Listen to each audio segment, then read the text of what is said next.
ஆண்டவரை மகிழ்ச்சியுடன் வழிபடுங்கள். மகிழ்ச்சி நிறை பாடல்களுடன் அவர் திருமுன் வாருங்கள். ஆண்டவரை மகிழ்ச்சியோடு வழிபடுங்கள். பிரியமான என் சகோதர சகோதரிகளே, இந்த வசனம் எங்க இருக்கு? திருப்பாடல் 100 இறை திருவசனம் 2. திருப்பாடல் 100 2. பாருங்களேன். ஆண்டவரை சந்தோஷமா வழிபடுங்கன்னு போட்டிருக்கு. இன்னைக்கு நான் பார்க்குறேன், நிறைய கோயில்களுக்கு நான் போகிறேன், தியான உரைகள்லாம் கொடுக்கும்போது ஒரு சில பேர் ஆண்டவருடைய சமூகத்தில் பூசையில் சந்தோஷமாக இருக்கிறதுக்கு யோசிக்கிறாங்க. ஏங்க ரோட்டில் போகிற வரவனுக்கெல்லாம் கை தட்டுறாங்க, அரசியல்வாதிக்கு கை தட்டுறாங்க, பெரிய பெரிய சாதனை செஞ்சான்னு சொல்லி சாதனையாளர்கள்லாம் கை தட்டுறாங்க, கொஞ்சம் பணக்காரன் வந்துட்டா கை தட்டுறாங்க. ஆண்டவருக்கு கை தட்டினா யோசிக்கிறாங்க. ஐயோ, நாங்களாம் கேத்தலிக். என்ன கேத்தலிக்? கேத்தலிக்னா கை தட்டக்கூடாதுன்னு எங்கே போட்டுக்குது? நம்ம ரோம முறையில் பார்க்குறோம், ஒவ்வொரு முறையும் திருத்தந்தை ஏதாவது ஒரு பிரசங்கத்தில் ஒரு நல்ல வார்த்தை சொல்லிட்டா கூட எல்லாம் சேர்ந்து கை தட்டுறாங்க. ஓகே, மனிதனை பாராட்ட வேண்டான்னு நான் சொல்லலை. ஓகே, மனிதனை பாராட்டிக்கங்க. பூசை மனிதனை பாராட்டுறதுக்கான களம் கிடையாது. ஆனால் என் கேள்வி என்னென்னா, எதுக்கு சேடாக இருக்கிறீங்க? எதுக்கு வருத்தமாக இருக்கிறீங்க? பூசைக்கு சந்தோஷமாக இருக்கிறத விட்டுவிட்டு எதுக்கு எதையோ பறிகுறுத்த மாதிரி கோயில் உட்காந்துருக்கணும்? ஒரு சில பேர் அப்படி தான் நினச்சிக்கிறாங்க. அதுலேயும் இந்த சாவு பூசைக்கு மட்டும் போயிடக்கூடாதுங்க.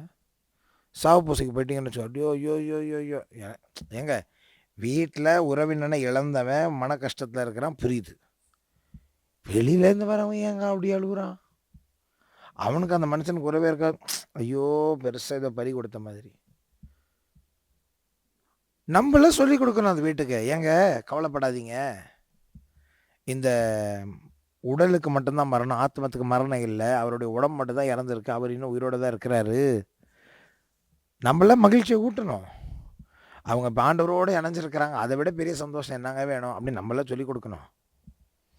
அதை விட்டுவிட்டு இவங்க ஆள, நான் ஆள, நீ ஆள, நீ ஆளன்னு எல்லாரையும் அழ வச்சுக்கிட்டு, சரி சாவு வீட்டில் தான் அப்படி இருக்கிறீங்க.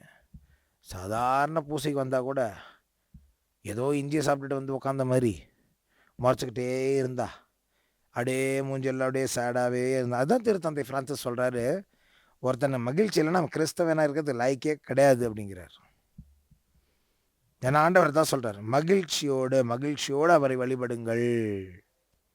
உண்மையிலே ஆண்டவர் உயிர் உள்ளவர்னு நம்பினா, உண்மையிலே ஆண்டவர் என் கவலைகளை எல்லாம் சுமந்து கொண்டார் நம்பினா, என் கவலைகளை எல்லாம் அவர் தன் மீது ஏற்றுக்கொண்டார், என்னை ஆசீர்வதிக்கிற கடவுளாக இருக்கிறான்னு நீங்கள் நம்புகிறவங்களா இருந்தால் மகிழ்ச்சி இல்லாமல் இருக்க முடியுமா? அதனால தான் பிலிப்பியருக்கு எழுதுகிறாரு, எப்போதும் மகிழ்ச்சியாக இருந்துருங்க, எப்பயுமே நன்றி சொல்லுங்கள், சந்தோஷமாக இருங்க. நீ கடவுளை நம்புறவனாக இருந்தீங்கன்னா நீ மகிழ்ச்சியாக இருப்ப.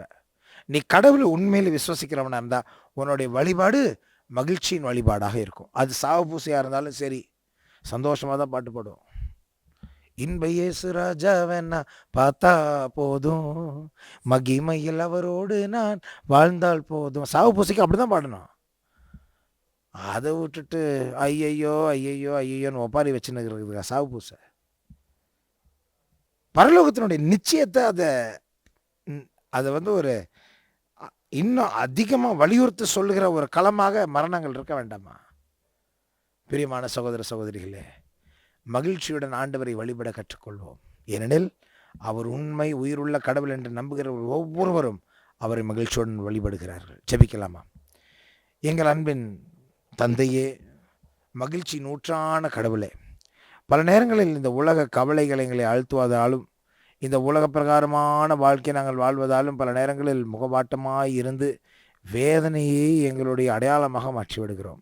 இவ்வாறு கிறிஸ்துவுக்கு அடையாளமாக இருக்க மறந்து விடுகிறோம், மறுத்து விடுகிறோம். ஆண்டவரே, எங்கள் குற்றங்களை மன்னியும்.